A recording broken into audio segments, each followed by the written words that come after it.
Hola a todos y todas, bienvenidos a un nuevo programa de Enfoque Deportivo, un espacio producido por Enfoque Derecho y New Sports Law, donde vinculamos temas de actualidad jurídica con contenido deportivo. El día de hoy contamos con la presencia de Jaime Talledo de Lama, abogado especialista de Derecho Deportivo. Con él analizaremos la más reciente controversia por los derechos televisivos de la Liga 1 Betson 2023. Adelante Jaime, bienvenido. Bueno, pues un saludo a todos los que nos ven. Bueno, este es un tema complejo, interesante, al que hay que darle un poco de contexto, ¿no? Porque en verdad tenemos mucha información y a la vez que tenemos mucha información, no tenemos mucho de fondo y no se ha hecho una recopilación, digamos, sobre qué es lo que viene pasando, qué viene sucediendo, cómo es que surgen estos problemas, ¿no? Entonces, para dar un poco de contexto al asunto, creo que sería muy bueno que recapitulemos un poco. Lo que ha venido sucediendo en el Perú es que desde hace casi 2 décadas, ¿no? Es Gol Perú, ¿no? O el consorcio fútbol, que es un grupo de empresas, 3 empresas concretamente, que lograron tener los derechos de transmisión de todos los equipos o de todos los partidos de la Liga 1 en el Perú. Lo cierto es que a fines del año pasado, y algunos todavía al 2025, incluso algunos un poco más, estos contratos terminaban. Desde el año 2019, la federación había manifestado a los clubes que centralizaría la comercialización de sus derechos de transmisión, porque según los estatutos de FIFA, Conmebol, los modelos de estatutos y los estatutos que tiene la Federación Peruana de Fútbol, los derechos de transmisión de la Liga 1 son propiedad de la Federación Peruana de Fútbol. Como suele suceder además, y como es lógico, en la mayoría de ligas, ¿no? O sea, el organizador es el dueño de los derechos de transmisión. Lo que aquí sucedía era que cada club negociaba esos derechos de transmisión con el consorcio fútbol y obtenía una remuneración, en fin, ¿no? Pero toda esta comercialización se había hecho, digamos, con la anuencia de la federación, que en 2019 anuncia que a partir del año 2023 centralizaría la comercialización de esos derechos de transmisión. Eso sucedió, acabaron la mayoría de contratos con el consorcio de fútbol, excepto 4 contratos, ¿no? Los contratos de Boys, Sport Boys, Municipal, Deportivo Municipal, Carlos Amanucci y Universitario de Deportes, que son contratos que todavía están vigentes, ¿no? Por lo menos hasta el 2025, algunos quizá un poco más, si mal no recuerdo. Lo cierto es que todos los demás clubes que ya habían terminado sus contratos entrarían en un modelo colaborativo, que es la estructura de negocio que se ha hecho a través de una empresa llamada 1190, que ganó una licitación que se hizo precisamente para la comercialización de los derechos de transmisión. Siendo ese el panorama, a partir de este año, un grupo de clubes ha esgrimido una cláusula de preferencia existente en sus contratos para renovar contratos con el consorcio de fútbol y no pasar, digamos, a la centralización de la comercialización de los derechos, ¿no? En donde está la mayoría de clubes de la Liga 1. Se ha generado entonces un conflicto porque, por una parte, la Federación Peruana de Fútbol dice que tal derecho de preferencia no existe, que ya no existe porque, digamos, siguiendo la máxima del derecho de lo accesorio sigue la suerte de lo principal. Si los derechos de transmisión ya no los tiene para su comercialización cada club, sino que los tiene la federación, el derecho de preferencia sobre, valga la redundancia, ese derecho de transmisión ya no existiría, ¿no? Nuevamente, el accesorio sigue la suerte de lo principal. De otro lado, los clubes que han decidido renovar su contrato con el consorcio de fútbol indican que más bien lo hacen precisamente por ese derecho de preferencia, que además de no cumplirse les acarrearía unas penalidades enormes, multimillonarias, ¿no? Y ese es el conflicto que existe ahora. Entonces, lo que ha sucedido ha sido que incluso en la primera fecha que se ha jugado, que no es la primera fecha programada de nuestra liga, ha habido partidos que debían haber sido transmitidos por el consorcio que no fueron transmitidos, ¿no? Se anunció en varios comunicados que no se iban a transmitir, y por su parte, 1190, a través de las empresas a las que les ha dado los derechos para transmitir, ha transmitido los partidos de los otros clubes, que, digo, en la primera fecha fueron pocos porque este grupo de clubes se unió para incluso no presentarse a sus partidos y perder estos primeros partidos por walkover. En la siguiente fecha, que termina hoy, ¿no? Porque hoy termina con el partido de Deportivo Municipal, de Belgar con Deportivo Municipal, ya se han presentado estos clubes a jugar, están. Ciertamente ha habido un acercamiento, ya ha habido un acercamiento la semana pasada para ver cómo se resuelven estos temas y están en vías de solución, espero. Yo quería profundizar un tema sobre esta cláusula de preferencia, ¿no? Que es un poco el centro del conflicto, de cierta forma. Según lo que tú mencionabas, según lo que yo también tenía entendido, los clubes peruanos nunca fueron realmente propietarios de sus derechos televisivos, eran propiedad de la federación que les cedió la oportunidad para que estos clubes puedan negociar de todas formas sus derechos. Entonces, esa cláusula de preferencia que se acordó inicialmente con el Consorcio Gol Perú, no sería de una manera inválida porque si los clubes no eran propietarios de sus derechos, ¿cómo ellos pueden negociar una cláusula de preferencia que podría alargarle el contrato eternamente, siendo que ellos no son los propietarios? Sí, sí, esta es una cuestión interesante, porque en verdad la discusión no es de quién son los derechos, o sea, la discusión jurídica no es la propiedad de los derechos, que son de la federación, ya no está en tela de juicio, creo yo, no está en discusión para nadie, ¿no? De lo que se está hablando ahora es de la utilización de esos derechos. Bien, también es cierto que sin los derechos de imagen, sin la cesión de los derechos de imagen de los clubes, no hay liga. Es obvio que quienes juegan son los equipos y quienes tendrían que ceder sus derechos de imagen para la liga son los clubes. Sin embargo, una cosa son los derechos de imagen que ellos cedan, que sí son suyos, que son de cada club, y otra cosa totalmente distinta es de quién son los derechos de transmisión, esto es, el derecho de explotar la transmisión de los partidos. La idea era, cuando cada club negociaba por sí mismo, que cedía sus derechos televisivos, cedía los derechos televisivos y recibía una remuneración y luego ellos pagaban el 10% de esos ingresos que tenían a la federación.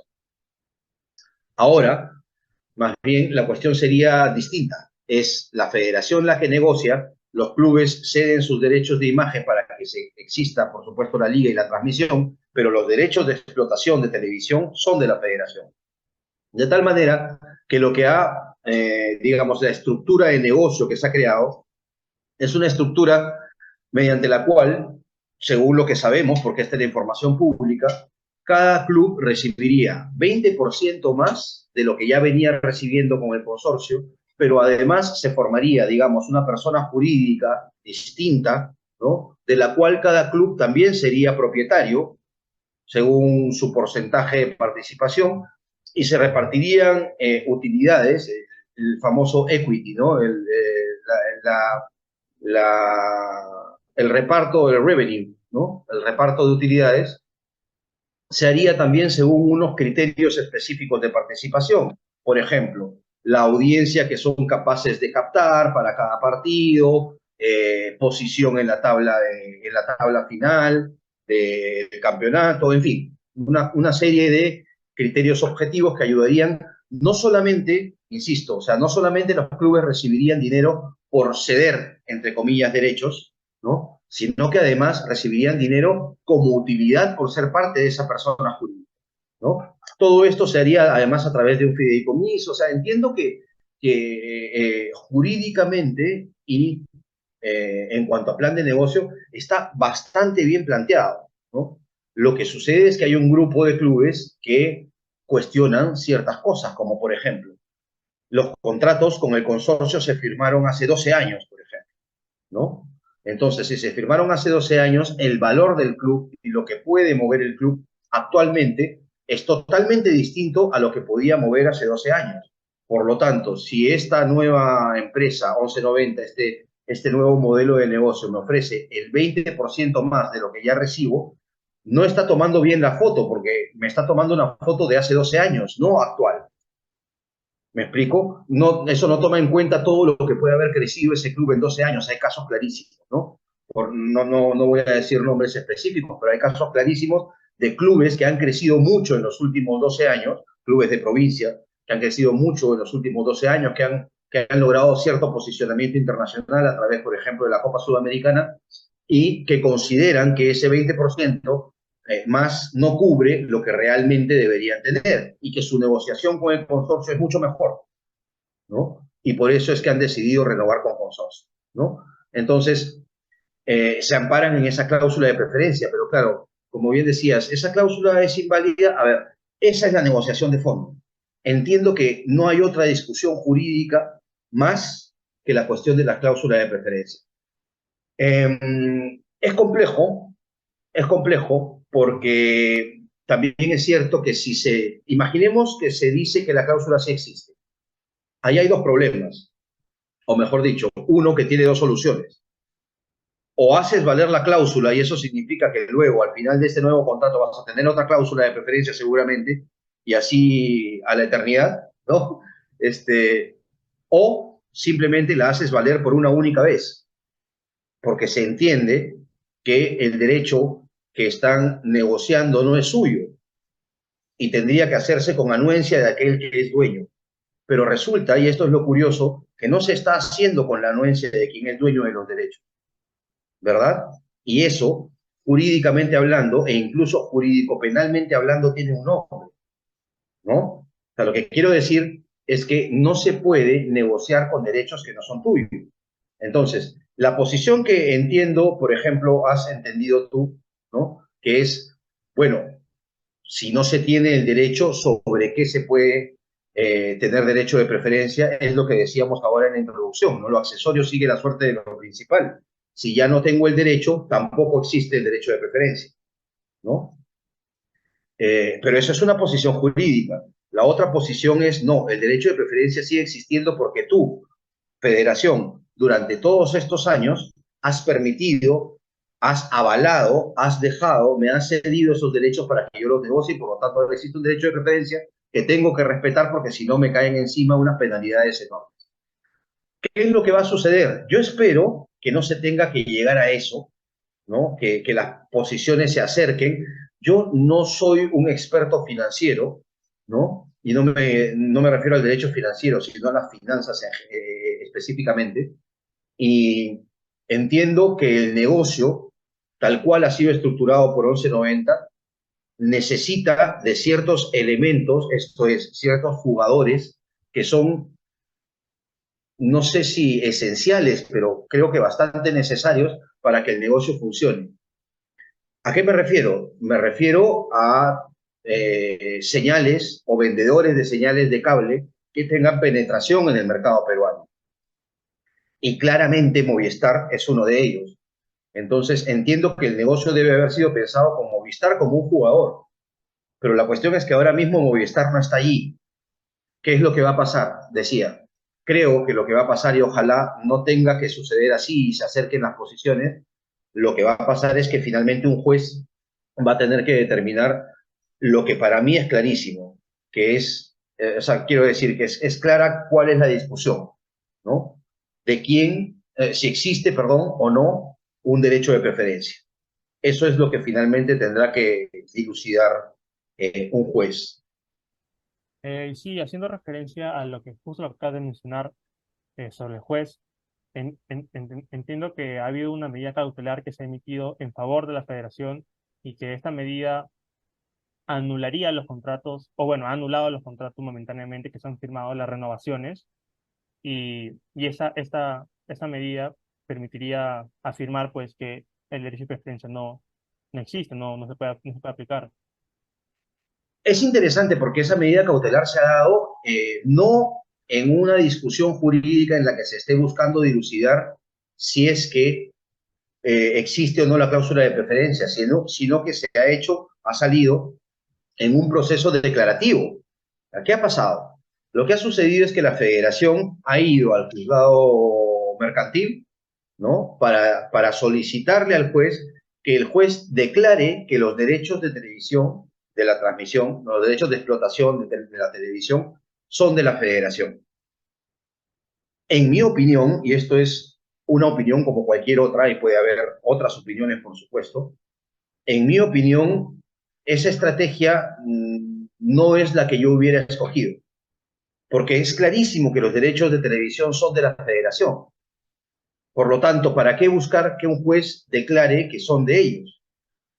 En todo caso, lo que yo hubiera escogido como camino es solicitar al juez las herramientas coercitivas necesarias para poder ejercer ese derecho, pero no la declaración del derecho, ¿no? Es en ese contexto, en el contexto de que solicitaron la declaración del derecho, que sale una medida cautelar, pero una medida cautelar que al principio era una sábana. No dejaba que se transmita ningún partido a nivel nacional, ni oficial, ni amistoso, y por ninguna empresa, nadie, ni siquiera 1190, con la letra, tal cual decía la letra de esa medida cautelar, se podía hacer. Lo que ha sucedido es que después ha salido una aclaratoria de esa medida cautelar, en donde ya se dice, salvo aquellos contratos que hayan sido aprobados expresamente por la federación. O sea, hace clarísima referencia solamente a 4 contratos, que son los de Universitario, los de Deportivo Municipal, los de Sport Boys y los de Carlos Amanucci, ¿no? O sea, esos 4 contratos han sido aprobados específicamente por la federación y por lo tanto Gol Perú debería transmitir los partidos de local de esos 4 clubes, ¿no? Cosa que no se hizo en la primera fecha que se jugó, ¿no? Que fue la tercera fecha programada, en verdad. Y recién se ha hecho a partir de esta fecha de este fin de semana, ¿no?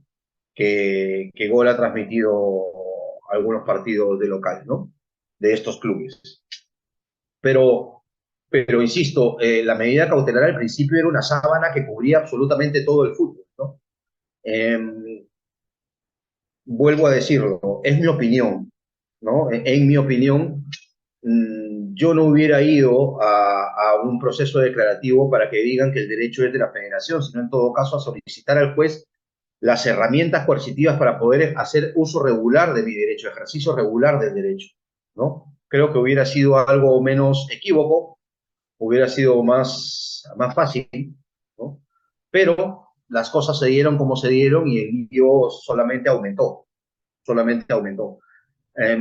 La última semana se han acercado las partes, han intentado algún acuerdo, no se ha llegado a ningún acuerdo y entiendo que esta semana la federación ha convocado a una mesa de trabajo para acercar posiciones, en fin, para brindar información. ¿Qué es lo que creo yo que ha sucedido aquí? Que ha habido muy mala comunicación por ambas partes. Realmente ha habido muy mala comunicación por ambas partes, ¿no? La federación no ha sabido comunicar de mejor manera esto, creo yo, y los clubes tampoco han sabido comunicar sus posturas o sus temores, por ejemplo, sobre este supuesto derecho de preferencia y las penalidades que traían, ¿no? Ojalá se acerquen las posiciones en esta semana, pero lo cierto es que nuevamente nuestra liga está inmersa en un poco en la polémica y en el caos, ¿no? Nos viene sucediendo en los últimos años, ya sea porque el TAS decide nuestro descenso, que todavía hay cosas pendientes en el TAS ahora mismo de la temporada anterior, y otras cosas en el Tribunal de Licencias de la temporada anterior, y sin embargo ya comenzamos a jugar el siguiente campeonato. Este tipo de cosas, de desfases, son las que nos hacen daño, ¿no? Y esa falta de comunicación también. Quería hacer una pregunta sobre justo esto que has mencionado de el estado actual del conflicto. Entonces, se ha podido ver en las últimas semanas que ha habido un acercamiento entre entre ambas posturas, ¿no? La postura de la federación y la postura de los clubes que buscan renovar sus contratos. Pero anteriormente, bueno, la semana pasada fue que vimos toda una serie de walkovers en el fútbol peruano, de varios equipos, y se habló incluso de la posibilidad de un descenso de los equipos que no se enfrentaran por 2 fechas seguidas. ¿Qué nos podrías comentar al respecto? Sí, yo creo que las reglas son claras, ¿no? O sea, las bases del torneo son bastante claras en ese sentido. La no presentación es walkover, y 2 walkovers seguidos te desciendes de categoría. Pero no solamente eso, ¿eh? También hay una sanción que puede ser una sanción de por vida para aquel directivo o directorio que sea responsable de la no presentación de los clubes las 2 veces, ¿no? De los equipos las 2 veces, ¿no? Entonces, eh, creo que el nivel de presión o el nivel de acción al que llegaron los clubes que no están o que más bien están de acuerdo con renovar con el consorcio, fue muy alto, ¿no? O sea, llegaron a tomar acciones de fuerza, como no presentarse. Pero las consecuencias se han dado. La comisión disciplinaria ha emitido las resoluciones de walkover, de pérdida de puntos y de sanción económica, ¿no? Y la prueba de que esto no daba para más como medida de fuerza es que luego los clubes han jugado esta fecha. Y han jugado esta fecha para evitar, por supuesto, el descenso automático, ¿no? Alguno de estos clubes sostiene que todavía puede pelear el asunto, que van a solicitar la no aplicación de ese walkover, pero yo, sinceramente, en fin, es mi opinión nuevamente, lo veo un poco difícil, ¿no? No sé qué tan fuerte o qué argumentos fuertes puedan existir para no dar por válido ese walkover, ¿no? Lo cierto es que nos ha dado una imagen terrible, ¿no? Terrible de desunión, sobre todo. Y esto le hace daño no solamente a nuestra liga, le hace daño a nuestro fútbol en general, a nuestro deporte en general, diría yo. Pero hablando de fútbol, le hace daño incluso a la selección, ¿no?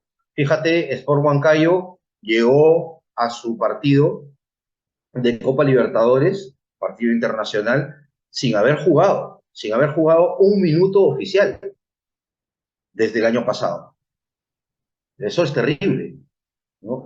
Sacó un buen resultado, bueno, porque el fútbol es así de impredecible y de bonito, ¿no? Y porque seguramente estos jugadores se esforzaron muchísimo, pero lo cierto es que esto es un problema y es un problema que también podría notarse en la selección. Menos mal, menos mal que las eliminatorias van a comenzar en septiembre y no en marzo como se había previsto, ¿no? Eso es otra cuestión que hay que tener en cuenta. Pero aunque parezca trillado lo que voy a decir, siempre hemos dicho que el deporte y el fútbol en particular es un reflejo de lo que sucede en nuestra sociedad, ¿no?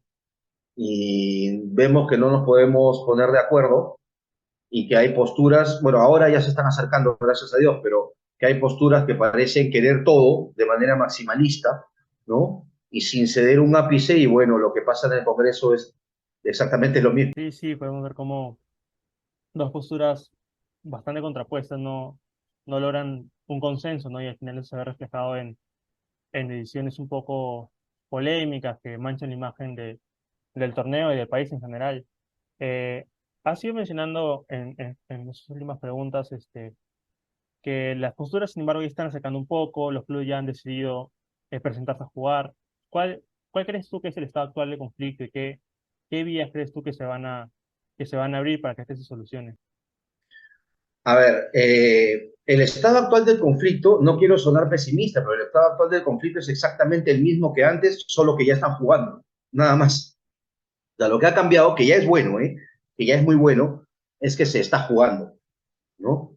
Eh, lo que sucede es que, claro, los conflictos se dan en aquellos partidos del local de estos clubes que han decidido renovar su vínculo con consorcio porque nadie está pasando esos partidos.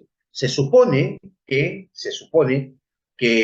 1190, o mejor dicho, las señales que ha contratado 1190, deberían transmitir los partidos, pero resulta que a ellos se les niega la entrada al estadio porque son clubes que han renovado con consorcio, por lo tanto no dejan que se transmita por la otra señal. ¿Qué está sucediendo en esos partidos? Que no los vemos, que no sabemos qué sucede, que nos tenemos que enterar por alguna aplicación cómo va el partido, pero nada más, y luego ver las fotos en Instagram, ¿no? Y no hay otra fuente de información, ¿no? Entonces, aquí esto es un poco como como ese cuento viejo de fútbol en el que se imaginaba el autor que en verdad el fútbol era una mentira, ¿no? Que todo el mundo vivía engañado y que en verdad había un narrador que se inventaba el partido todo el tiempo, pero en verdad no estaban jugando, ¿no? En verdad no estaban jugando y la gente lo escuchaba y se emocionaba y todo lo demás, pero en el estadio no había nadie, ¿no? Un poco más o menos eso, ¿no? Más o menos eso. O sea, son partidos fantasmas, ¿no? O sea, se está jugando ahí adentro, se ha dejado que haya público.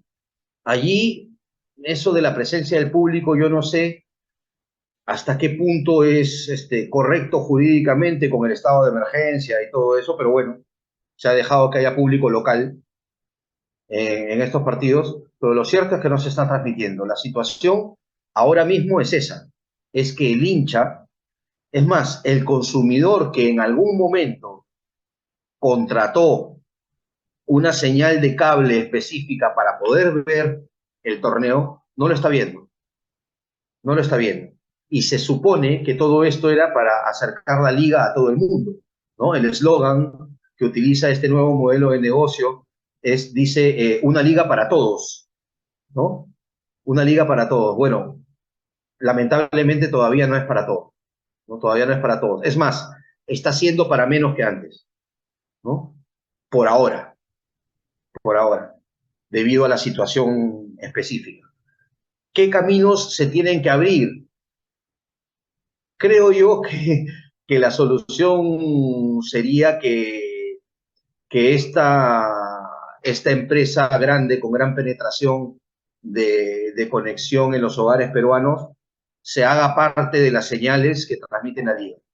Creo que esa sería una solución. Lo que pasa es que es muy difícil que un jugador que tenía toda la torta en algún momento ahora quiera solamente un pedazo, ¿no? Pero esto también es parte de la competencia. O sea, creo que lo primero que tienen que entender los actores involucrados es que este mercado ya cambió. Este mercado ya cambió.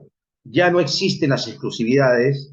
Estamos rumbo en todo el mundo, en las ligas más desarrolladas, estamos rumbo a los modelos colaborativos, ¿no? A los modelos centralizados y colaborativos. Entonces, creo que es una buena opción, pero se necesita mejor comunicación para eso. Ahora, también hay una cuestión que es cierta y que es un poco un jalón de orejas para todos. Esto se sabía desde 2019. Entonces no nos podemos hacer los sorprendidos ahora y el conflicto explotó ahora y no. Esto se sabía desde 2019. O sea, desde 2019 se podía haber dado información, mejor información, se podía haber buscado, o sea, unos podían haber dado más información y otros podían haber buscado mejor información.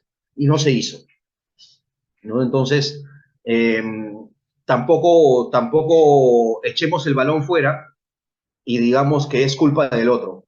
Creo que todos son responsables aquí.